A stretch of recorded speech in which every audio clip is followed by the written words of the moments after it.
do you want to move on to some Marvel She-Hulk? So, She-Hulk. I kind of think this is getting a bit underrated.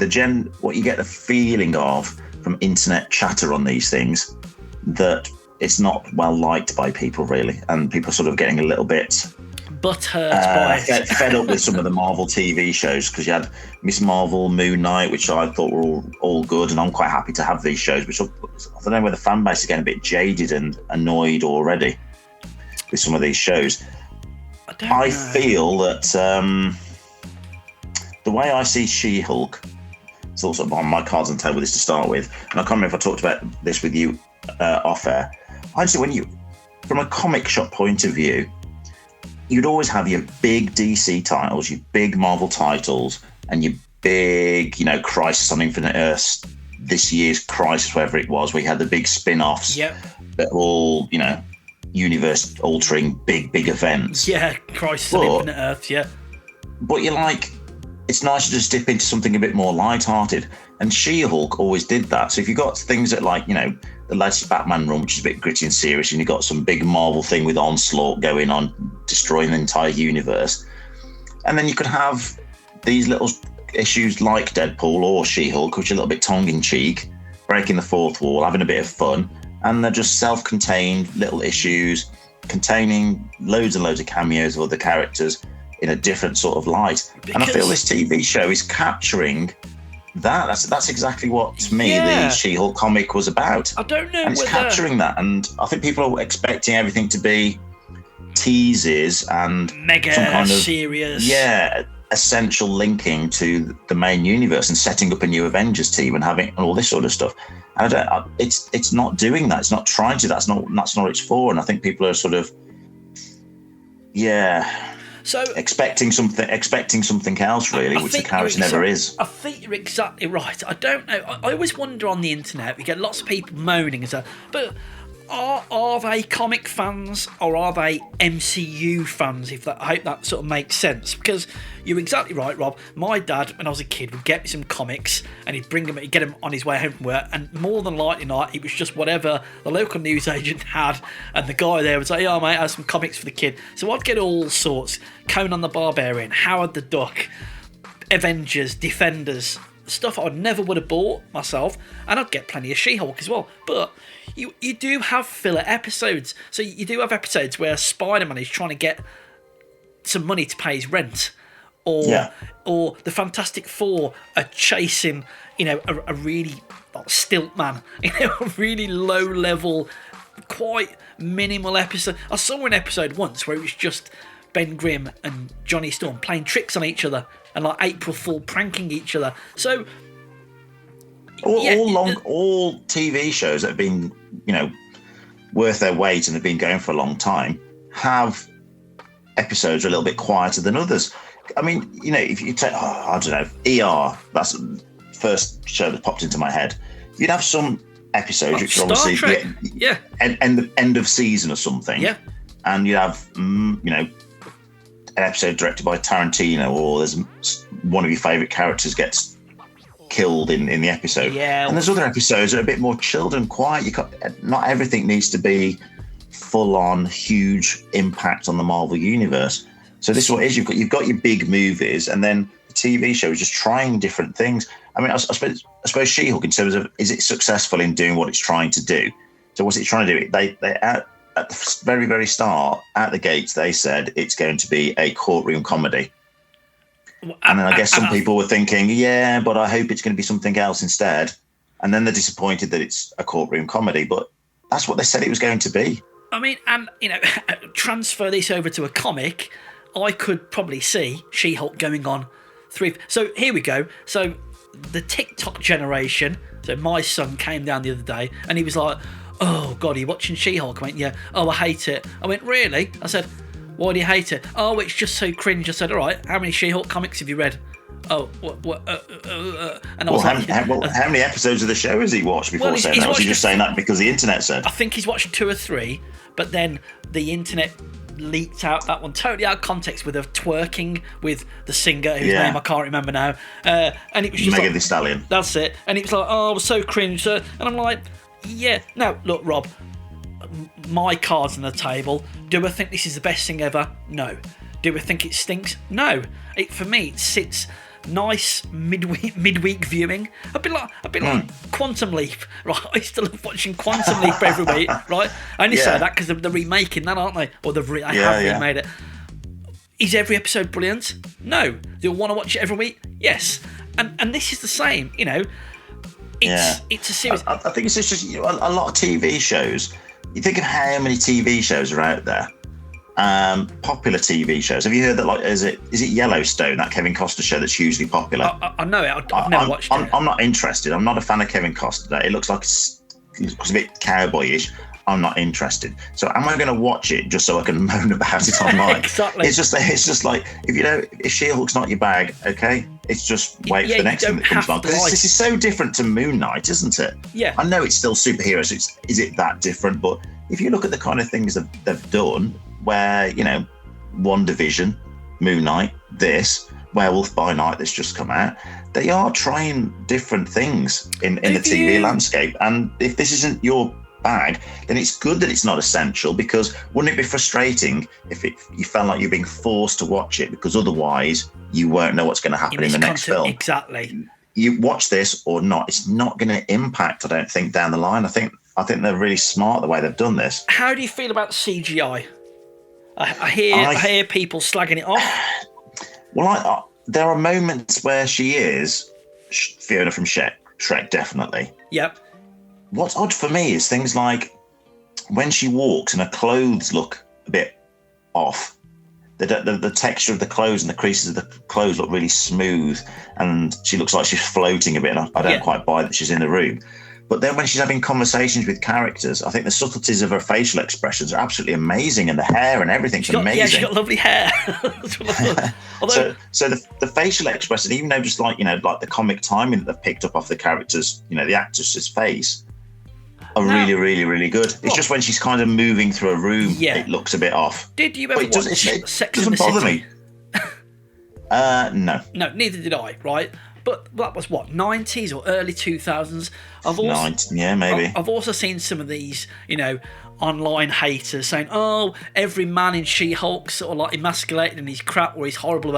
And I think, okay, think of another female-centric show, and I'm going to say Sex and the City because that's the only one I can think of off the top of my head. I'm sure in that it was all about the women, and you probably had some guys who were dating, who were dicks or married or this, and they were fairly horrible. And I just flip it on its head and just think of like the decades of movies where women are basically the wife at home or a damsel in distress to be exactly sexually conquered or saved, or both at the same time. So that argument's rubbish. Also, with the Daredevil episode, that argument kind of falls to the wayside anyway. So because do you want to go kind of straight into that Daredevil, or do you want to talk about some of the episodes up to this point? Well, for just a couple of minutes. I mean, just rather than going through episode by episode necessarily, but I like the one with Wong in it. So there's a magician that stole and the sling ring. Madeline, the girl in it. I was expecting a bit more Titania to be used. Yeah, I don't know where that's. I like the way they've turned into into this sort of Kim Kardashian with superpowers sort of character that she's meant to be real on social media. I found it a little bit jarring when they first brought Abomination back, and how Tim Ross playing it, thinking this is so different to the way he played this, And I didn't hard as nails Marine. Yeah, I didn't buy it, but actually, it is real in character, isn't it? He's now like, what do they call it? He runs a wellness centre, doesn't he?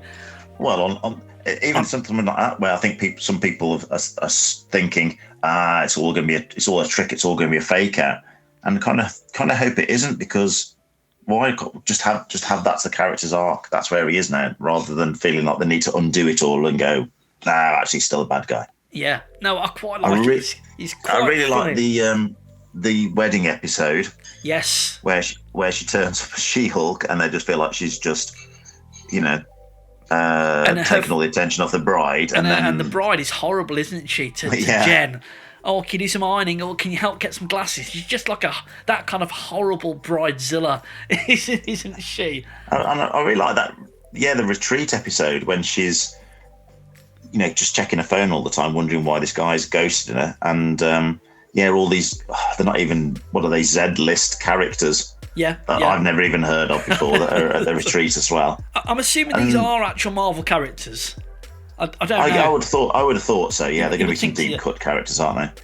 And then obviously the most recent episode, from the point of view when we're recording this, is Daredevil. So now, Rob, let me stop you there. Did you do exactly what I did at the start? And you went leapfrog, because I remember leapfrog from some of the Daredevil / Spider-Man comics, because he was a fairly crap superhero, wasn't he? Yeah. But why they've not used Stiltman or referenced Stiltman in any of these shows yet, have they? Because I don't Pace know. Pop Pete or something like that. So I remember there's a lot of rubbish ones out there. Now those are DC ones, aren't they? Because they are referenced in some of the Lego Batman films, but. Because I remember a leapfrog episode, there was a Flash. Pace Pop Pete is Marvel, isn't he? Is he? I don't know. But there was an episode of whatever it was. I'm going to say Daredevil, maybe I mean Spider-Man, and there was a Flash type character, Speed Demon. I don't know why I remember this so well. Going around, right, and nobody could catch him because he was that fast. And Leapfrog, he's a bit different to this in the comics, and he was just as a frog, but had springs in his feet, right? And his costume backfired, and he accidentally bounced all over the place and accidentally landed on top of this speedster and caught him. So it was like an accidental hero, which is a bit crap and then became good. So that's what I quite liked about this. He's a bit crap, isn't he? Trying to be a hero, but he's a spoilt rich boy trying to, and then Jen obviously has to defend him against the costume maker who's actually doing a costume for Jen.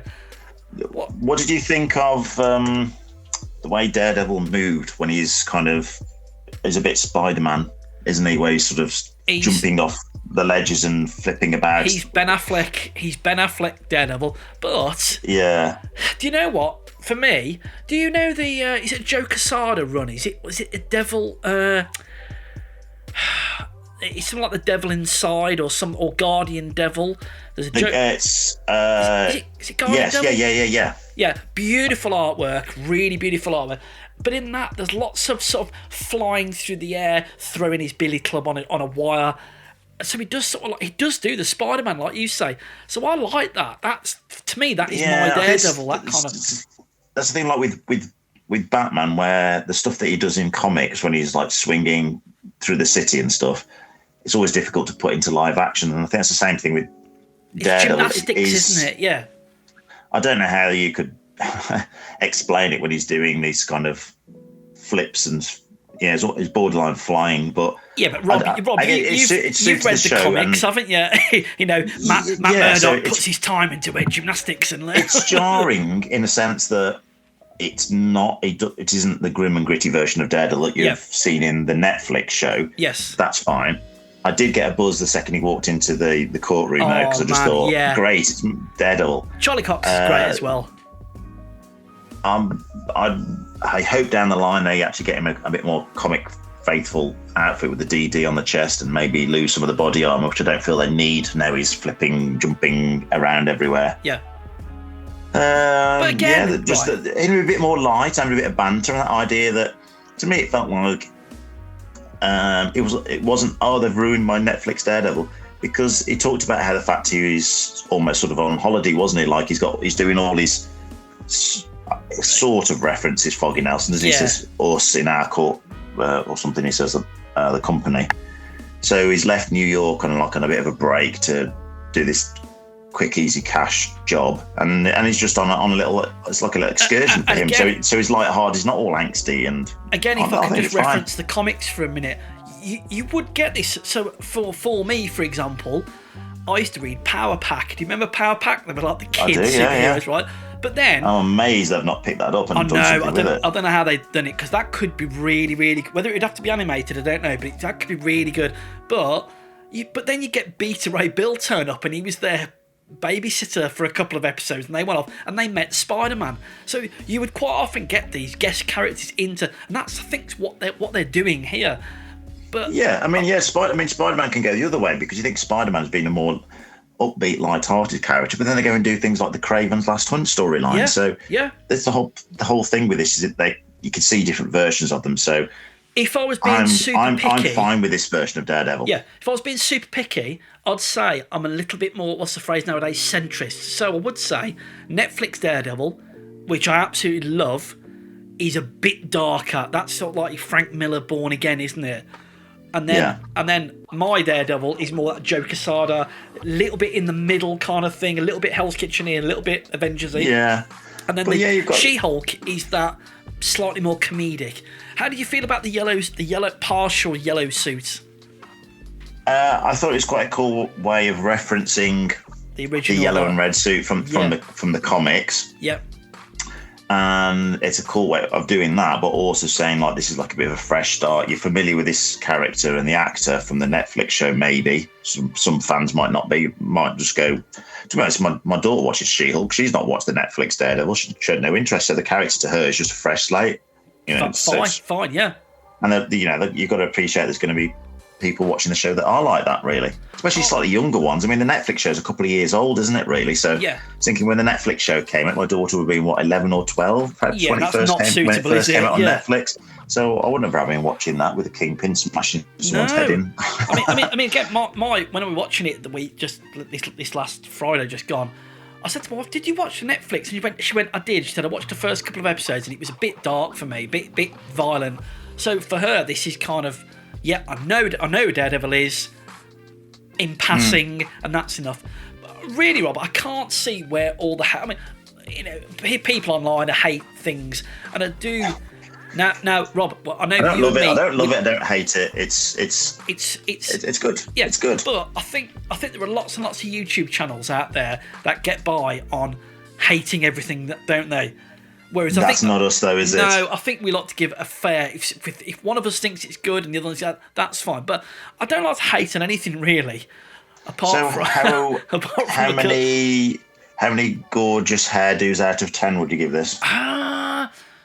I'm gonna go. I think about a 7. I do tune in every week. Yeah, so same here. I mean, it could nail the landing and push it into more of an 8 maybe. But so far, it's. And do you know what? Yeah. What is it? Half an hour? I mean, look, it's an easy half an hour watch, isn't it? Yeah, I think it's underrated, and it'd be interesting if people, after a couple of years maybe, and starts getting used to the idea that not all these shows are essential and they're all different things. That some people might dip back into it and give it another try, like Miss Marvel just dip back into it and give some of these shows another try that they missed first time round. They're there. They're not going anywhere, are they, on Disney Plus? So. I'm assuming. So. Yeah. It's like people are saying about the MCU. Oh, we need another Thanos coming along. We need to build towards something. But you don't actually always have to. Sometimes you can just have. Yeah, movie-wise, I feel like they do need something like that. But on the TV show, it's fine. It's a little break. It's fine by me. Rob, what is the next one after She-Hulk? Do you know? TV-wise, no idea, actually. I feel like I'm not really keeping track of it now. Because I know Wakanda Forever's the next movie, but TV show, don't know. You've watched Werewolf by Night. I haven't, but hopefully we'll get that in the next couple of episodes. Yeah, we'll talk about that another time. Cool.